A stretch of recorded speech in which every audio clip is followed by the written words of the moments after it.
రిస్కుల గురించి, రిస్కీ షాట్ల గురించి చాలామంది మాట్లాడుతుంటారు. రిస్క్ లేకపోతే జీవితంలో పైకి రారు ఎవరు.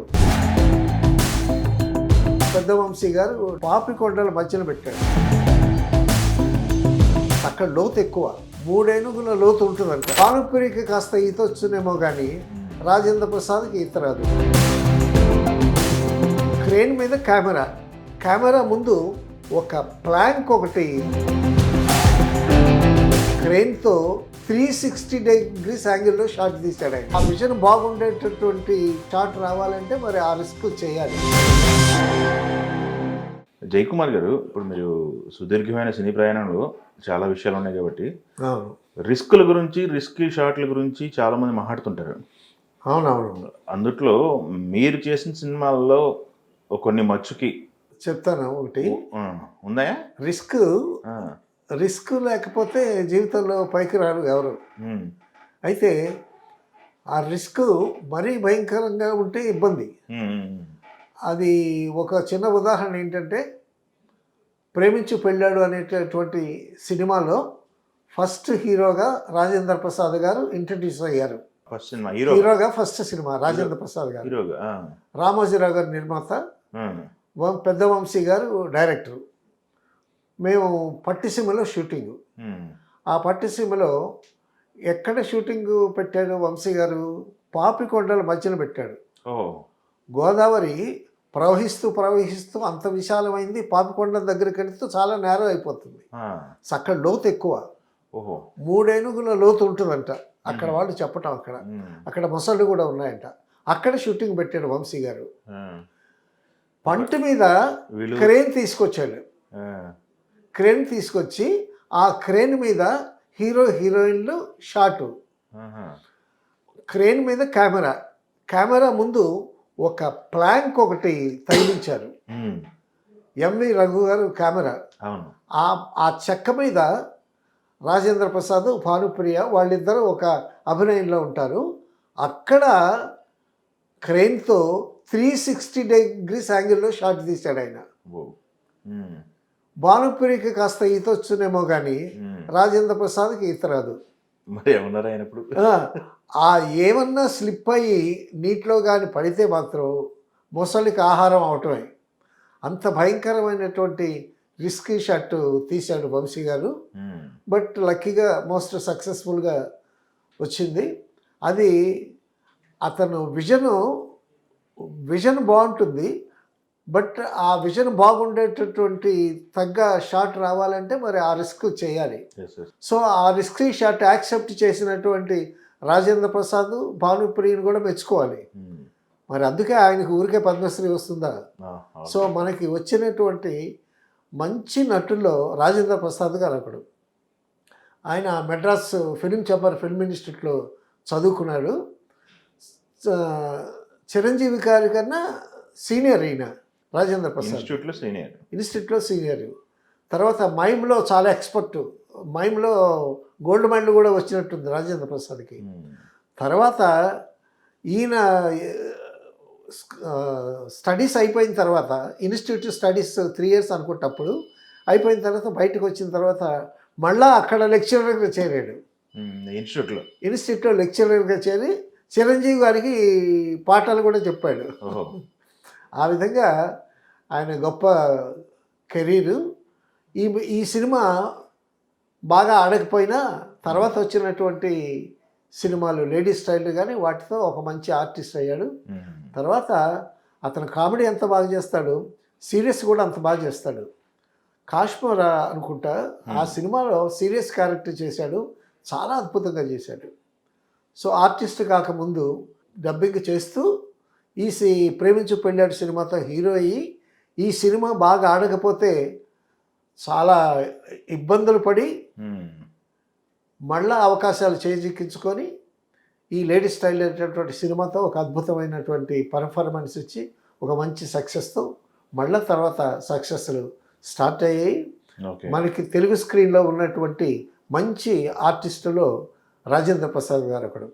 కామెడీ ఎంత బాగా చేస్తాడో, ప్యాథటిక్ టచ్, గుండె పట్టుకునేటటువంటి ఒక ఎక్స్ప్రెషను, ఆ డైలాగ్ కూడా అద్భుతంగా చెప్పగలిగేటటువంటి ఆర్టిస్ట్ పద్మశ్రీ రాజేంద్ర ప్రసాద్.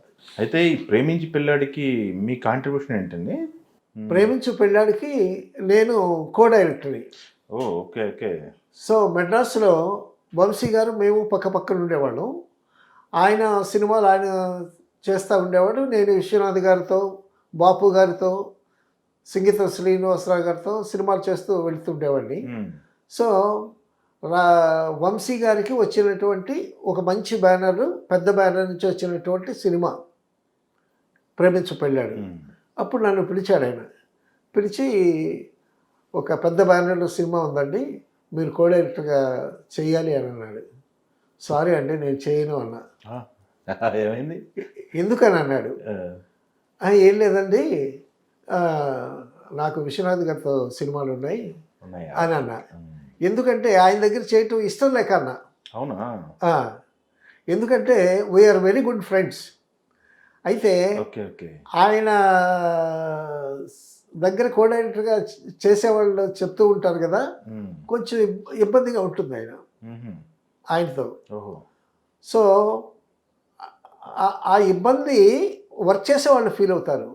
కానీ ఆయన విజన్ వేరు. స్పాట్కి వచ్చేటప్పుడు ఒక ఒక లొకేషన్లో షాట్ అన్నాడు అనుకోండి, లొకేషన్కి వచ్చిన తర్వాత ఆ లొకేషన్లో కాకుండా ఇంకా బెటర్ లొకేషన్ అని అటుపక్క చూస్తాడు. అతను కన్నే వేరు, మంచి విజన్ ఉంది. సో అనుకున్నది కాకుండా వేరే తీస్తాడు. సో అప్పుడు ఆ షాట్కి కావలసినటువంటివన్నీ అరేంజ్ చేయటం స్పాట్లో అప్పటికప్పుడు కొంచెం ఇబ్బందులు ఉంటాయి. ఏది ఏమైనా సరే ఆయన గురించి నాకు బాగా తెలుసు కాబట్టి ఫ్రెండ్షిప్ చెడిపోతుందని నేను చేయనన్నా అని అంటే సరే అన్నాడు. అయిపోయింది. అయిపోయిన తర్వాత మరొక వారం రోజుల తర్వాత మళ్ళీ పిలిచాడు నన్ను. పిలిచి హీఈస్ వెరీ ఫ్రాంక్. ఎంత విజనరీవో అంత ఫ్రాంక్గా ఉంటాడు. జయకుమార్ గారు నాకు షెడ్యూల్ వేయటం రాదు, నాకు షెడ్యూల్ వేసి పెట్టండి అన్నాడు. సరే అని షెడ్యూల్ వేసి పెట్టిన తర్వాత మళ్ళీ ఒక 3-4 రోజులు అయిన తర్వాత మీరు షెడ్యూల్ వేశారు కాబట్టి మీరే పని చేయండి కో డైరెక్టర్గా అన్నాడు. సరే అన్నిసార్లు అడిగేటప్పుడు బాగుండదు కదా అని నేను యాక్సెప్ట్ చేశా. అతను విజను అదంతా చాలా గమ్మత్తుగా, చాలా చక్కగా. ఎక్స్పీరియన్స్ పని చేసిన తర్వాత ఎక్స్పీరియన్స్, మీ ఎక్స్పీరియన్స్ పని చేసిన తర్వాత స్పాట్లో ఏవేవో కావాలంటాడు ఆయన, అవన్నీ అరేంజ్ చేయలేం మనం. రాజమండ్రికి దూరంగా ఏ పట్టిసీమ దగ్గర అక్కడెక్కడో ఉంటాం. సో ఒకసారి ప్యాకప్ అయిపోయింది. జయకుమార్ గారు ఇటు రండి అన్నాడు, పడవెక్కండి అన్నాడు. ఎక్కిన తర్వాత కొంత దూరం వెళ్ళిన తర్వాత ఒక దెబ్బ మీద ఈత చెట్టు ఉంది, అటు చూసారా అన్నాడు. చూశానన్నా. ఏమిటది అన్నాడు. ఈత చెట్టు అన్నా. ఇలా రండి అన్నాడు. గోదావరిలో పడవ కొంత దూరం తీసుకెళ్ళాడు. గోదావరి మధ్యలో ఒక ఇసుక దెబ్బ ఒకటి ఉంది. నేను ఉదయం ఇక్కడికి వచ్చేసరికి, షూటింగ్కి వచ్చేసరికి ఆ ఈత చెట్టు ఈ ఇసుక దెబ్బ మీద ఉండాలి అన్నాడు. ఈత చెట్టు ఎక్కడ, గోదావరిలో అక్కడెక్కడో ఇసుక దెబ్బ ఎక్కడ. సరే ఈయన కావాలని సో నాకు పరీక్ష పెట్టాడా లేకపోతే నిజంగా షాట్ తీస్తాడా అని చెప్పి I took it is a challenge. మరి డైరెక్టర్ చెప్పేటప్పుడు కో డైరెక్టర్గా చేయాలి కదా.